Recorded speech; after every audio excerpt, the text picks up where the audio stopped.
За байнгын орны гишүүдийн өдрийн мэндийг хүргье. За өнөөдрийн хэлцэж байгаа энэ асуудалтай холбогдуулаад ярихын тулд би энэ үйлдвэрчний хэвлэлийн ерөнхий нарийн бичгийн дарга буян жаргал даргаас бас зарим нэг зүйлийг тодруулъя. Энэ эрүүл мэндийн даатгалын үндэсний зөвлөлийг сонгох энэ процесст хуулиараа бол одоо үйлдвэрчний хэвлэл даатгуулагчийг төлөөлж одоо 3 хүнийг одоо явуулдаг. Нэрийн дэвшүүлдэг. Тэгээ өнгөрсөн одоо 2 жилийн өмнөх болсон сонгуулиар би одоо сонсгол даргалагчийн хувьд яг л энэ асуудлыг ярьж исэн байна. Үйлдвэрчний хэвлэл хуулиар олгогдсон энэ эрхээ биелүүлэхийн тулд ямар үйл ажиллагаа, ямар процессын үйл ажиллагаа явуулсан бэ? Энэ яг одоо даатгуулагчийг төлөөлж байгаа энэ одоо төлөөллийн эрхийг хангах энэ хүмүүсийг сонгохдоо танай үйлдвэрчний хэвлэлийн өөрийн дотоод дүрм журм хуульд заагдсан янз янзын процесс байдгүй. Тэрний дагуу хийгдсэн үгүй юу? Нэгдүгээр. Хоёрдугаар яахлаараа дандаа энэ үйлдвэрчний хэвлэлийн ингээд дарга нар нь дандаа ингээд энэ үндэсний зөвлөлүүд рүү орно гэж ингэж орж ирээд идэм би. Та нарт одоо өөр хийх ажил зөндөө баймир юм.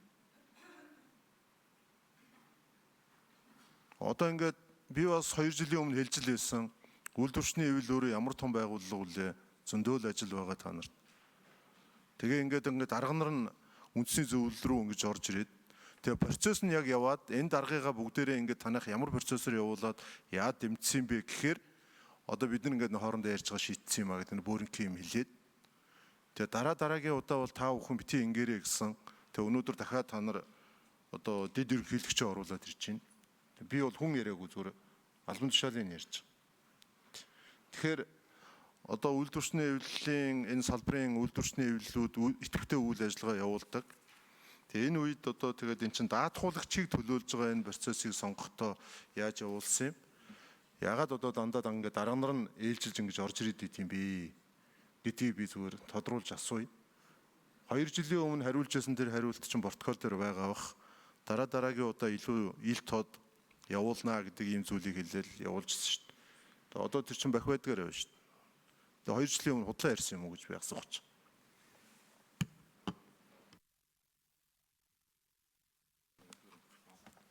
За баярлалаа Идэр бат гишүүн. Баярлалаа. Асуултанд нь хариулна буян жаргал даргын 1-р микрофоныг өгнө. За улсын хурлын гишүүдийн энэ өдрийн амгалан айлтгая. Тэгэхээр эрүүл мэндийн даатгалын үндэсний зөвлөлд Монголын үйлдвэрчний холбооноос Монголын үйлдвэрчний холбооны ерөнхийлөгч Эрдэнэт улсын хурлаар томилогдсон ажиллаж байсан. За ингээд Эрдэнэт дарга улсын хурлын гишүүн болсонтой холбогдуулаад албан ёсоор өөрөө эрүүл мэндийн даатгалын үндэсний зөвлөлөөс чөлөөлөгдөх хүсэлтэд Монголын үйлдвэрчний холбоонд ирүүлсэн.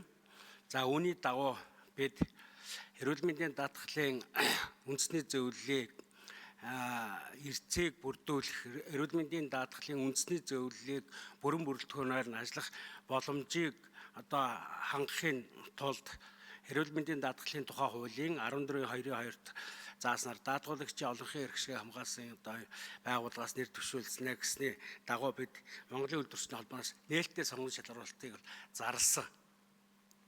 За нээлттэй сонгон шалгаруулалтыг зарлаад бид 5 одоо хэвлэл мэдээллийн хэрэгсэлд албан ёсоор зар явуулсан. За мөн дотооддоо бас зар явуулсан.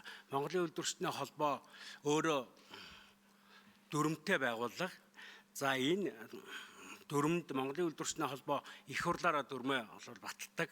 За их хурлаар баталсан дүрмэнд бол 20 дугаар зүйлийн 21-3-т хууль тогтоомжийн дагуу байгуулагдсан 3 талт үндэсний хороо зөвлөлүүдэд ажиллах Монголын үйлдвэрчний холбооны төлөөллийг батлах тэдгээрийн үйл ажиллагааг тайлан хэлцэх гэдэг ингээд заасан байдаг. Ийм учраас бид Монголын үйлдвэрчний холбооны их хурл ерөнхий зөвлөлийн хурлын чөлөө цагт тэргүүлэгчид одоо бүрэн эрхийг хэрэгжүүлдэг. Тэгэхээр тэргүүлэгчдийн 25 оны 1 сарын 9-ний өдрийн хурлаар эрүүл мэндийн даатгалын үндэсний зөвлөлд нэр дэвшиж ирсэн одоо иргэдийн асуудлыг хэлцээ. За энд бол ганц өх тээвэр иргэний нисхийн ерөнхий газрын одоо инженер сургагч, нисгэгч хүн нэр дэвшиж ирсэн. За дараа нь орон сууц нийтийн аж ахуйн үйлчилгээний үйлдвэрчний холбооны дарга Жавзан Дулам гэдэг эмэгтэй нэр дэвшиж ирсэн. Дараа нь Монголын үйлдвэрчний холбооны ажлын албанаас Монголын үйлдвэрчний холбооны дэд ерөнхийлөгч Арагчааг нэр дэвшүүлсэн. Ингээд олонхын саналаар Арагчаа дарга бол олонхын санал авч энэ одоо үндэсний зөвлөлд нэр дэвшихээр тогтоолоор батлагдсан байна. Гэхдээ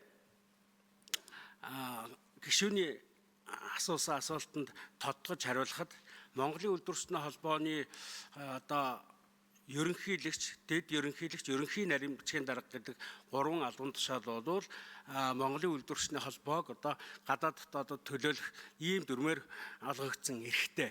Тийм учраас ер нь бол Монголын үйлдвэрчний холбооны бодлогыг улсын их хурал, засгийн газар, бусад одоо байгууллагуудаа уялдуулж асуудлыг нийт одоо даатгуулагчдын ер нь нийт гишүүдийн гаргаж байгаа бодлогыг үндэсний төвшөнд одоо гаргаж тавихад бол Монголын үйлдвэрчний холбооны энэ одоо удирдах 3 субъектыг бол одоо нэр дэвшүүлэх нь бол илүү зохимжтой гэж одоо бас үздэг байгаа. Тийм учраас Монголын үйлдвэрчний холбооны ерөнхийлөгч Эрдэнэтийн их хурлын гишүүн болсонтой холбогдуулаад дэд ерөнхийлөгч Арагчаа олонхын санал авч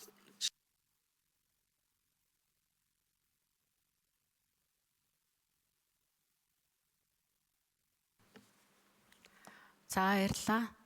Эрдэнэт гишүүн асуулт